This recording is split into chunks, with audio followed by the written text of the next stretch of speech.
Good morning, my beloved community of Ukiah Center for Spiritual Living and all beyond on our Zoom Connect and who may be tuning in later. Today is a magnificent day. It's a very special day. We have some wonderful guests visiting us today, offering their gifts. And we also have a very special event today too, because it's our annual meeting after service today. And we are voting on a new minister and a new beginning and a forging of new trails within the whole CSL organization by creating a sister center co-joining of consciousness that I think will be beyond experience. I mean, anything we've experienced. We're really excited about this joining that's happening and forging of new trails. So I want to welcome you all and let you know we have an incredibly wonderful speaker today, and our musician Elizabeth and MacDougall, and I will be opening right now with a treatment. I would love for you all to just sit back, take a deep breath, refresh yourselves with that in-breath of life-giving spirit, which is always present. So in this moment, there is only one breath, one life-giving energy, one presence. It is the vastness, the perfection of all that is,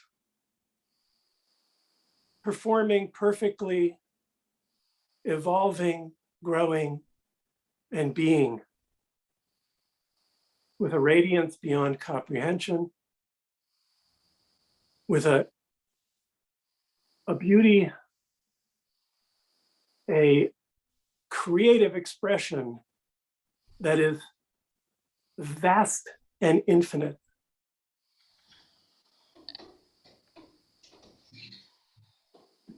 In the darkness of the universe, there is light, always present. In our own solar system, we have the sun shining and giving life to this amazing planet. And all that grows and all that is created and all that is moving constantly and changing and growing and evolving. And that too, that same energy, that same center is in our center of each of ourselves. It is within me always. It is what roots me and grows me. It is what brings me back to it, where I find my peace, where I find a connection to wisdom, to my creativity, and I'm never alone, ever. And that too is an expression unfolding in this moment right now as this day, as this community, and as the gift of this amazing consciousness of science of mind, of new thought, that grows us here on our human journey through all its ups and downs, bumps and bruises. We come out and keep moving forward. And right now, I know for this community, a great beginning. And I know that the talk today from Gina, the music from Elizabeth, our presence is fed, uplifted, and inspired. And I am grateful for this time, so grateful. And I release it in mind, knowing its perfection, with a great joy, with ease, with peace. I release it saying, and so it is. So my dears, here we are. I want to introduce our wonderful speaker, Gina. I just had your bio here, Gina, and I apologize. Gina is in Providence, Rhode Island. You know what I'm forgetting? My apology, everybody. I got it. I know. I'm like, wait a minute. I want to hear Elizabeth first. Sorry, Elizabeth. I know what I'm doing. I'm just a little spaced from my treatment. I'm a little in my bliss mode here. Sorry, guys. Elizabeth, and it's always a great blessing to have her because, boy, we're getting a classical concert pianist who has great, shared her amazing gift with us, and we are so grateful. So Elizabeth, go for it. Today, you will get the part of me that is a total Beatles fan. My mother was born in Blackpool, England, and came over with my oldest sister in 1946 or so. So we were raised on the Beatles when they became popular. And I'd like to use this song as a meditation. If you're on mute, I welcome you to sing. Only if you're on mute, though. I'm going to play the song Blackbird.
That was beautiful, Elizabeth. Thank you. And definitely appreciate bringing the Beatles in. And that's a favorite song of mine. I played a lot on the guitar and enjoy it. So anyway, thank you. And so now I want to introduce our wonderful Gina, who has been with us for numerous Sundays, and we love her message so much. She brings an incredible enthusiasm and buoyancy of life and joy, and also this teaching consciousness as well. So she's a passionate team leader and builder with infectious enthusiasm, and I agree. An unwavering commitment to developing individuals to their greatest potential. Gina brings her clients over 25 years of experience in peer team and community development.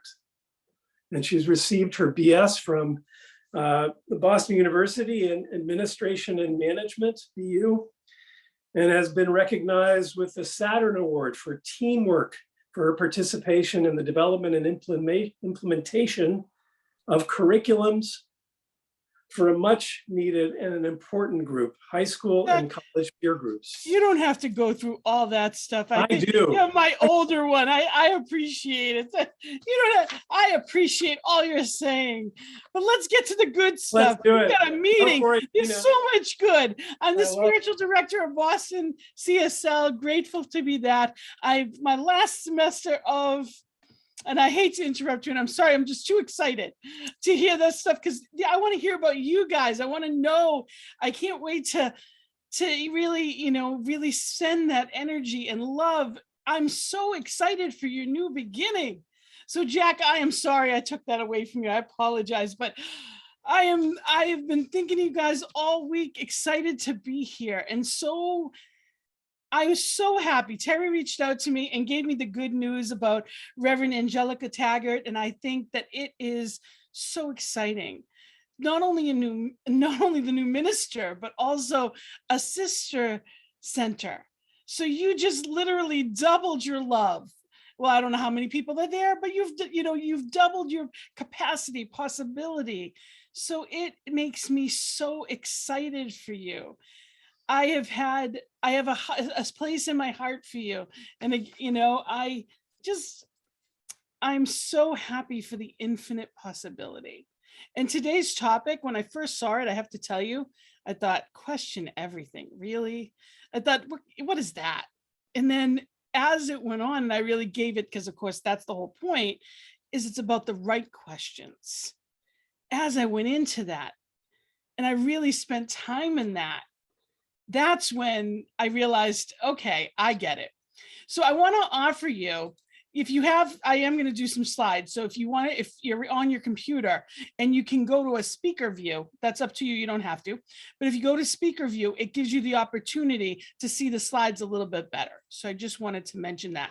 And it's usually a top right. If you're on a computer, it might be different on the phone, but that's up to you. I read them anyway, so you don't have to worry, because I am going to share my screen. And it is, there's so much good, it's so much good. It's about questioning everything for the right reasons and in the right way. It's not questioning spirit. And that's the difference. It's not saying, why me? Why did this happen? It's not saying anything out of fear, like something's missing. It is simply saying that spirit's got a plan and knowing it, and it's something bigger than this.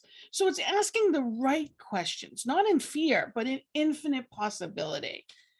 So, in asking that question, it's asking a question signals to life that you are ready to live the answer. And then life lives it through you at the appropriate time. So in asking those questions, as you've been asking these questions for how long now, when you think about it, you've been asking these questions of what's next for us? What's going to happen? How is it going to work? What's it going to look like? You've opened up the space. We talked about creating that covenant, didn't we? Of what's next and what do we want? Because you don't just want to attract, it's not just about attracting people. It's about creating what it is you want and knowing who you are and attracting the right people. So I have no doubt that this community that you've attracted is the right community. It's not about just something. It's the right thing. Something's always available. The right thing isn't. That's divine timing. So you created that. When you put that thought, when you asked those questions and you signaled to life that you were ready, change started happening. And just because you didn't see it, and just because it wasn't comfortable, you were bringing it forth. And it happens in amazing ways. And it's not, when we ask even why, we ask in the right way. Anne Frank said, the word why not only taught me to ask, but also to think. And thinking has never hurt anyone. On the contrary, it does us all a world of good.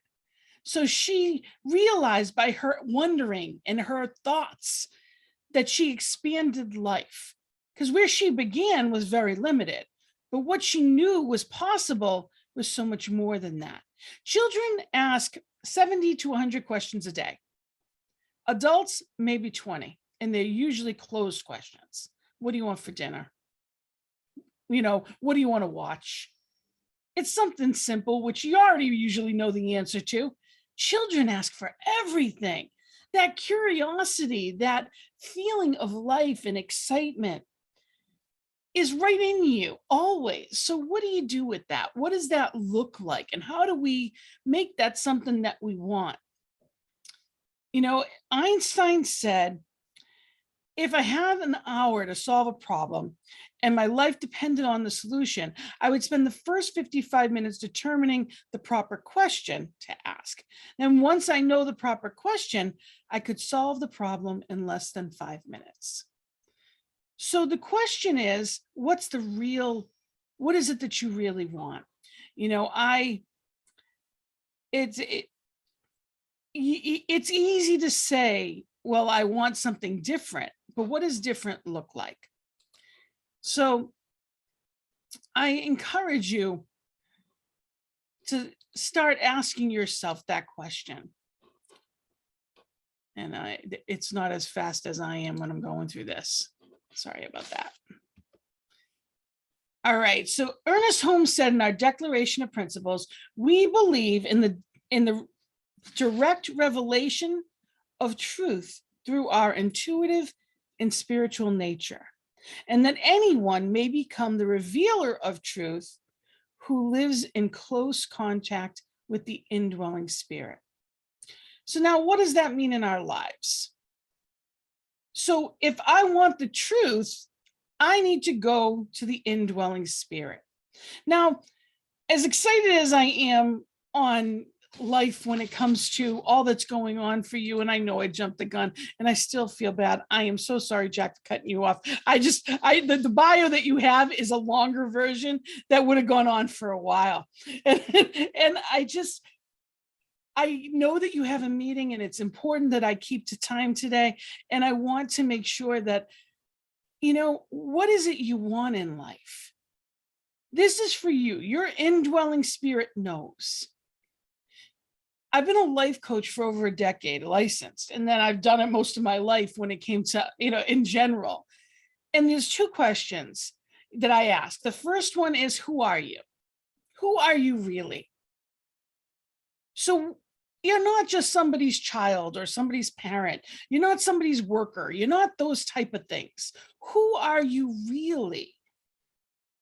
You are a child of divine. You are stardust. You are infinite potential. You're a lightning in a bottle. You have everything within you to create. And sometimes we forget that. Now, it's not your fault you forget, because you weren't raised to remember it. Most of us, anyway. I certainly wasn't raised in New Thought. I was raised for a role, and I was supposed to be the caretaker, and I was supposed to act a certain way. Needless to say, I didn't take that over well. Parts of it I did for longer than I now think I should have. But the truth is, things happen the way that they're supposed to. And I think outside the box. I act outside the box. I look at things differently because I don't want to be bored. I want to live in joy. It's there waiting for me. Why not me? Why not now? Now, if I feel that way, and someone comes to me, I'm going to tell them the same thing. Why not you? Why not now? What are you doing to create the life of your choice? Do you even know what that is? About a year, actually, it was exactly a year ago, probably within a week, I had Reverend Tony LaMotta in a class call me out, because I was doing what I thought I was supposed to do. I was in ministerial school and I was studying and I was doing what I felt called to do, but never wanted, I never said, oh, I want to be a minister one day. There was never that in me. And I was doing what I felt God called me to do, but it wasn't what I pictured myself doing ever. So there was this part of me that sounded like it was like a resignation to do it, rather than owning it, feeling it, loving it. What she was hearing, and she was right, was this call of duty. How many of us do things in life as a duty rather than from that enthusiastic part of us? Whether it's the roles that we play or the jobs that we do, we go through life rather than, jump in. So she heard that in my voice and she called me out. And as a life coach, of course, I hated that because none of us like to be corrected, especially when we know that stuff. That's like someone, well, have you treated about it? And you think, of course, I should have treated first. Why didn't I start there? Because we know it, but sometimes we forget. So she asked, she's like, what would you love? What would Gina love? And it really sat with me. And I contemplated. And that's what we do. We take those things, we go right to God, whether you call it meditation, contemplation, or visioning, if you are not doing it yourself. Now, the difference, visioning is not just what would I love, but what does spirit see for my highest and best? So often it's a lot bigger than my own vision. Meditation is just stillness. Meditation is that still small voice listening for it, knowing that spirit giving me the answers that is needed, knowing that in the quietness, be still and know. And contemplation is just kind of playing with it, thinking about it, letting intuition come in, letting ideas flow. It's in a place of kind of brainstorming with spirit and allowing something deeper, something bigger to unfold. What would I love? What could that look like? What do you love to do? I kind of played this game of what I would say to somebody that walked in my door. So I said, what would you love to do? Now I love this. I love speaking. I love working with people. I love seeing people's faces. And I love seeing that aha moment when they realize, oh yeah, because you knew it all along. It was in you. It's not like it was anything new. It's just that I'm reminding you. I love that. And what would it look like? And I do my peace circle on Monday night, and I love that. And I thought I would love more of that, whatever that looked like. I love to do workshops. I love to do trainings.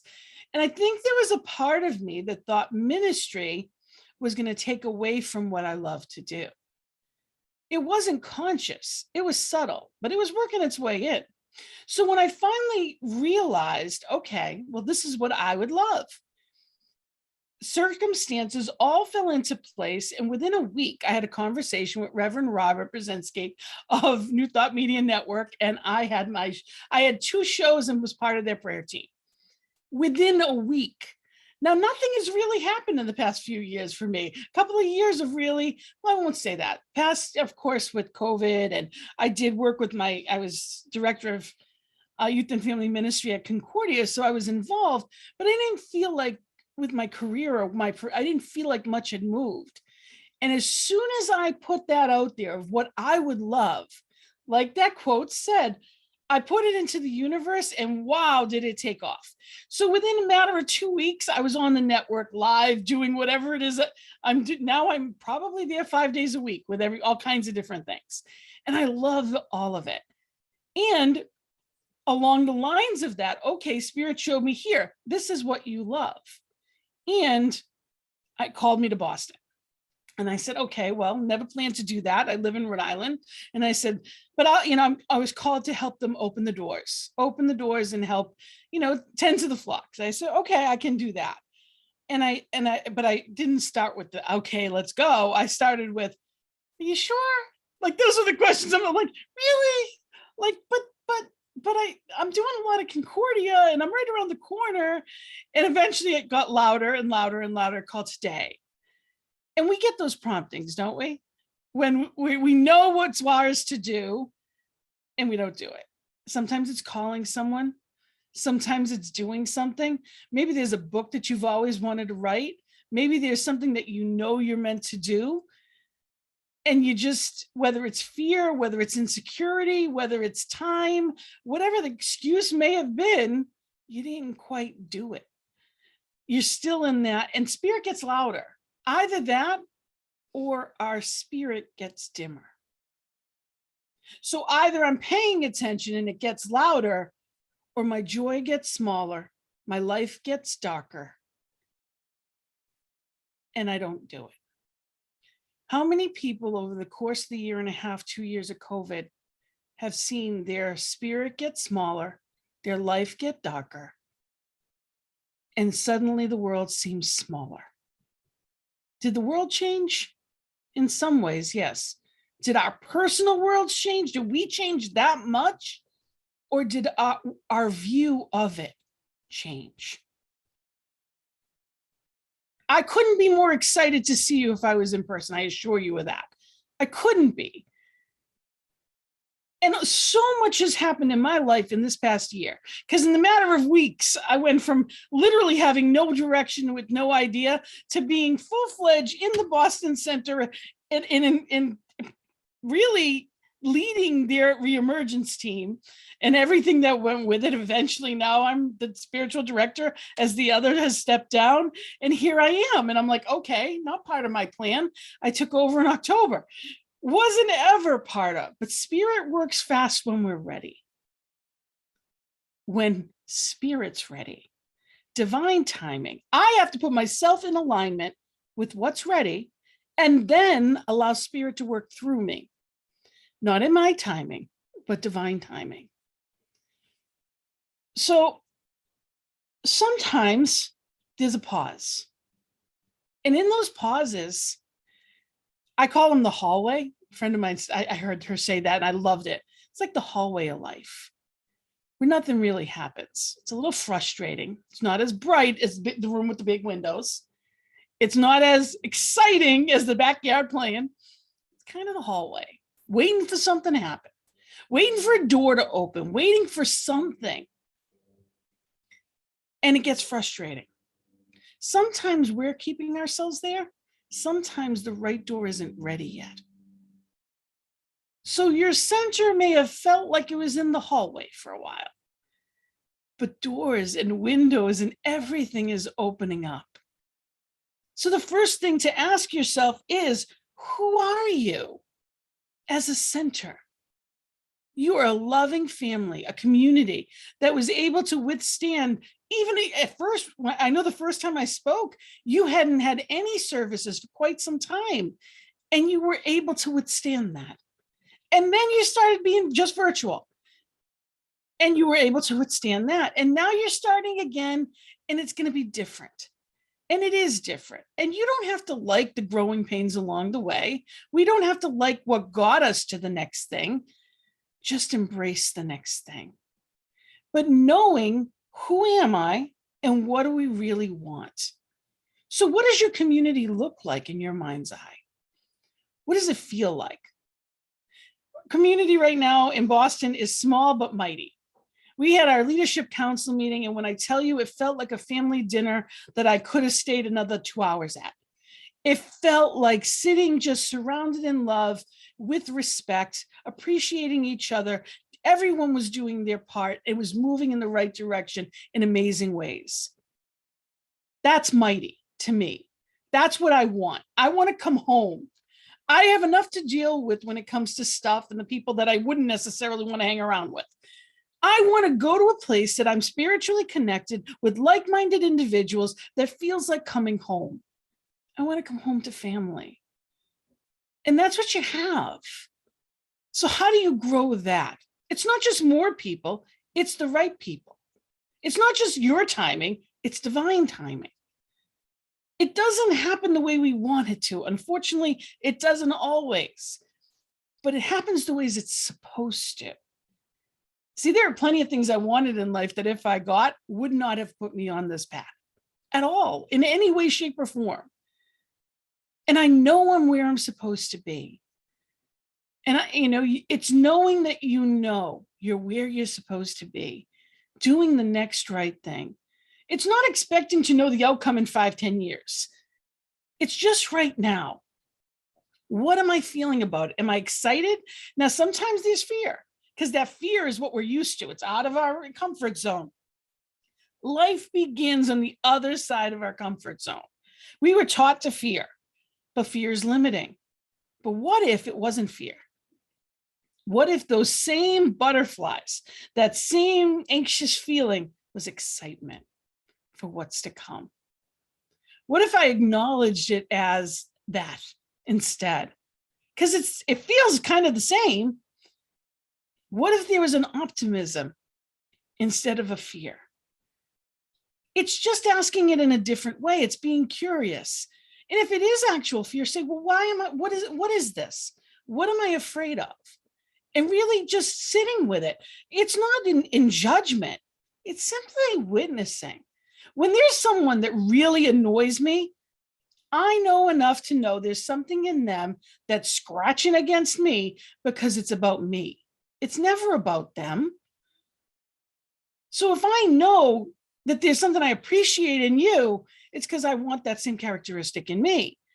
So if there's a circumstance that isn't sitting well with me, what is it about it? What am I afraid of? What does it look like? And just sit in that contemplation and let spirit give the answers. It is new. It is new, and it's okay. It's not about knowing exactly where everything is going all of the time. We have things in life, even pain, physical, emotional, it's there to tell us something. Usually that we're going in the wrong direction, physically or emotionally. So what do? I don't give it all up. We don't throw the baby away with the bathwater. We just warm it up a little bit. We say, okay, well, what is this? And we know because of our emotions. Unfortunately, we get so caught up in running, getting to the next thing, playing our roles that someone else gave us that limit who we truly are. And it isn't who we choose to be necessarily. It's just who we were told to be. That we play this role and we forget about that almighty nature that's behind us. There is a loving divine parent that absolutely has a universe to share. It's a shopping cart. What do you want? And it's not about the stuff. It's about, what do I really want? And what you really want isn't, it's not the car. It's not yes, we want a nice car that gets us where we need to be. We want that house to feel safe and secure. We deserve that. It's not about that. But what we want is to feel secure. What we want is financial security. It's not about $1 million because plenty of millionaires have lost it. It's consciousness of enough to feel like I have everything I need. I want enough money to never worry about money. I want a nice enough car that I never have to worry about driving anywhere. I want to feel secure about myself and about the people that I'm with. I want the people that I love to be cared for. Those are the things I really want. So what do you want for your spiritual home? You want a home that's cared for and loved. That when I walk in the door, it's people that I want to be around. Giving a message that I believe in. Led by someone that I feel has integrity. What is it that you want? What is it that you look towards? What is your light? What feels good for you? And you put the faith and expectancy in that asking, what would I love?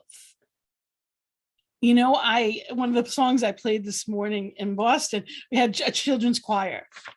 And I said, I said to the person actually beside me, I said, what I would love is for all those children to be singing at this church, at this center, to have our own children's choir, to have enough families to have a children's choir.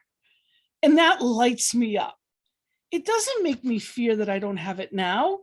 It gets me excited about what's coming. So what do I choose? What do you choose? What does that feel like? Who do you choose to be in the world? What does Ukiah do for your community? What does your center feel like? What does that family of coming home look like? Maybe it's potluck dinners. Maybe it's a movie night. What is it that feels like home to you? What would you love? And what does that growth feel like? Smile when you think about it, not in fear. Smile. There is an infinite number of individuals in the world. What's to say they're not coming to you? I'm in Rhode Island and I've been here 4 times. So what's to say? Spirit's going to bring you exactly what's meant for you if you allow it. And I found this because Reverend Candace actually put it out there to the students, and I ended up here, and I love you. And I'm on the other side of the country. Do you know how many people are looking for you that aren't, that are right next door? So be who you are and be in that excitement. Feel the butterflies. Realize you're supposed to live there. Kids are excited about life. Learn from them. Really be in that place. Jacqueline Winspear said, truth walks towards us on the paths of our questions. Wait a while in the stillness and do not rush to conclusions, no matter how uncomfortable the unknowing. You don't have to know what's next. Right now, we're meeting in a fireman's hall. That's where we meet every Sunday. And because it's COVID and things are high right now, we're meeting in person, but it's small. We've had more people online watching, but there's no fear. And the gift is the people that had fear in the beginning don't have it anymore.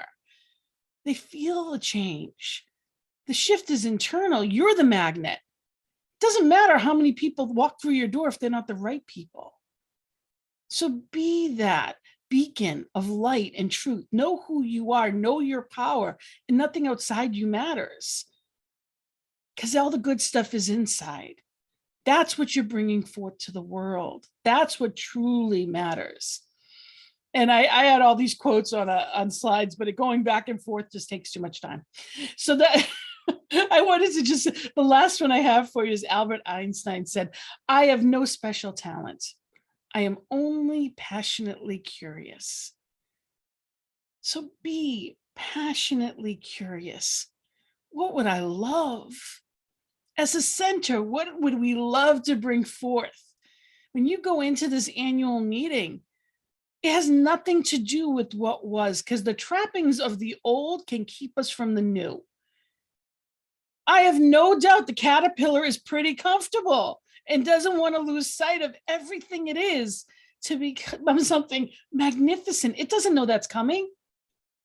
So you are becoming that butterfly, and you're not doing it alone. You're now going to have a sister that helps you through that. And you can work together, in Zoom and different programs make it easy to do. You have twice the people in classes, and they're not the people that you've heard from before. So you get another whole point of view of people you've never met. You have a whole new opportunity coming right to you via spirit. And be in that excitement. Know that there is help out there in amazing ways for you. Go into contemplation. There's a part of you that's uneasy. Sit with it. Journal. Do whatever you have to do. Vision. I talk about that all the time. We do it every week. We have a visioning session on Mondays at noon every week. If you ever want to come to ours, feel free. You just do it for your own session. You can reach out to me anytime. And Jack, you have my number. Terry, you have my number. Actually, half of you on this phone, they have it. Feel free to call anytime. Actually, I have a visioning workshop that's this coming Sunday, next Sunday. And you're welcome to join. It's via Zoom. If anybody's interested, reach out to me. It's at 11:30 my time, which would be, what is that? It's 8:30. Yeah, so 8:30 in the morning. If you're up for a workshop, I'll wake you up, not to worry. I can send you the link in what you'd need, but it's just love offering. So you just just bring yourself, feel free. And that's visioning, you know, that it's not on visioning, it's actually on vision board for your life.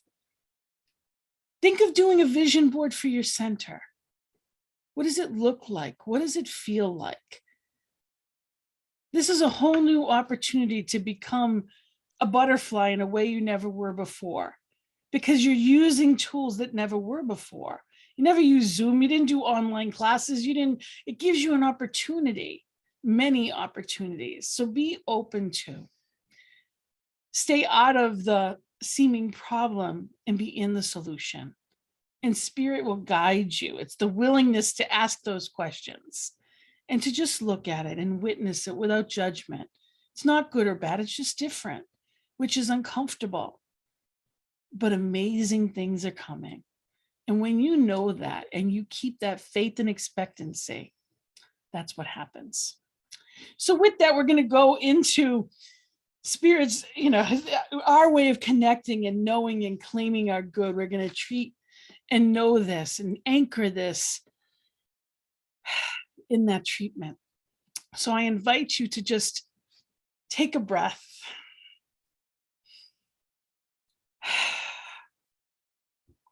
And be right here and right now, in this moment, this perfect moment of now, where all power is and always will be. Because there is only one. There is no time or space. It is right here, right now, and all is well. And knowing that omniscient, that opulence, that absolute allness of the universe is right here where I am, living and breathing and having its beingness as me.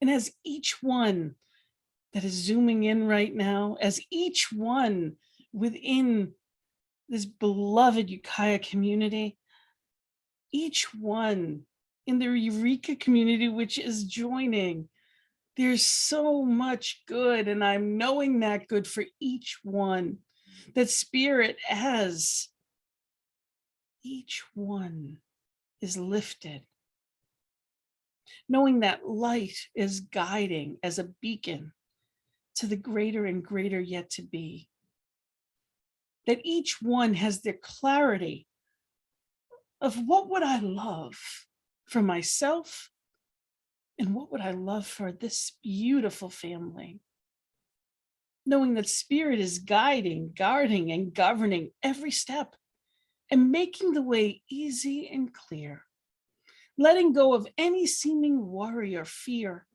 any weeds of doubt or insecurity, and simply allowing the blossom of life itself to come through anew for a new day, new beginning, knowing and loving Reverend Angelica Taggart, knowing that she is being uplifted and inspired to hold these beloved communities to be the light,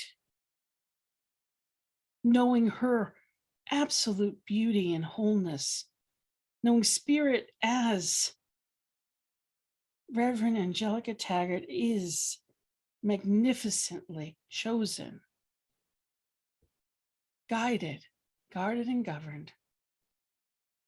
So what a gift it is to know that all is well, to be in that faith and expectancy of good and greater good yet to come, to feel those butterflies in my stomach and know that that is joyous expansion, to know that the best is yet to come. So I celebrate it. I celebrate it in the one mind, knowing that the way is made easy. I set it free and I let it be, giving it to the law to be that doer, to let it be easy, letting it flow. And in that knowing, I give great thanks. And in joyful anticipation and expectation, I say amen and blessed be. And together we say, and so it is. So I know I went over a little bit in time-wise, so I'm sorry about that, but I love you all and I'm so grateful for you. We love you too, Gina. Thank you very, very much. It was beautiful and appropriate and wonderful for the day. Thank you, thank you. And setting a great consciousness as we move through this day today. I want to just focus now on our offering affirmation. I'm not sure if it'll come up, Mary, but I just want to first and foremost thank you all for your ongoing support. This community is a community, and in that we have things going on and we have energy flowing and there is a give and a take. And in order to keep this community going, there is an energetic too of seva, of doing and giving your gifts, and also in any way you can give financially too. We have anybody at the center today, there are baskets by the door. And for those of you Zooming, that we have a PayPal on our website, cslucaya.org, or you may write a check, and the address is also there as well. So I invite you to share in the offering affirmation. Divine love through me blesses and multiplies this gift. With all my heart and with all my mind, I know that I am saying yes to something I value. And with all others present here, we dedicate these gifts to the values and vision we share. So I have a few announcements. Obviously, the big announcement for the day is that we invite you to stay after service today. We're going to have a short break, and then we'll convene after about 15 minutes or so at 11:45 for our annual meeting, which Reverend Candace Beckett will be presiding over as our senior minister. And I am looking forward to that time. We have a lot going on. We're going over our financials and our state of affairs and what's going on. And the big thing that's going on is our voting to become, as Gina mentioned too, a sister center with the Eureka Center for Spiritual Living and Reverend Angelica Taggart. So it is an exciting day, a big day, and one that we are looking forward to. Keep in mind, we also have, as our center is a member of the community in Ukiah, and during these times in the winter season, there's always need for those who are going through life's challenges and needing support.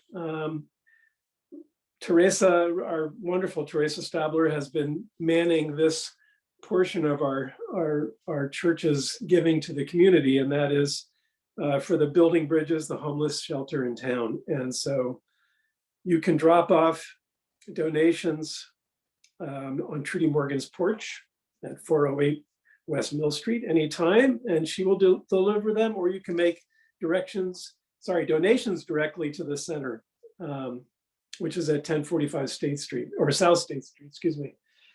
And their phone number, in case you have a question, is 707-234-3270. So with that being said, I want to welcome back Elizabeth to sing us out, or play us out, excuse me, with some more beautiful music. So take it away, Elizabeth. Thank you. I'm going to play the Flower Duet from the Loch May opera by Léo Delibes.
Beautiful, beautiful. Thank you so much, Elizabeth. I enjoyed that immensely. And the flowers behind you are singing as well and going, yay! They really are enjoying it. So it's lovely to have that. You blend beautifully. And anyway, I want to thank everybody today. Gina, thank you so much for your gifts and sharings today and your beautiful message. And Elizabeth, the music. And I want to take a minute before I close just to say a big thank you to, this is the second to last Sunday of the month. And next Sunday is Reverend Candace's last Sunday as senior minister. Maybe not, no? Am I wrong? Anyway, we're doing a big vote today. I just want to say thanks and, great appreciations for all Candace has done, to all that she has sacrificed and all she has given to this center over the decades, or, it's her hometown, her home center. But I just want to say thank you. Her immense commitment to the organizations, both Religious Science International and now Centers for Spiritual Living. And she's going back into it, as I understand, with even more giving. And she is a incredible gift to the community and to the world and to this consciousness. And I know that's not ending, but I just want to give some appreciation to you, Candace. So thank you for all you've done. And at this point, I want to just say again, thank you and namaste to you all.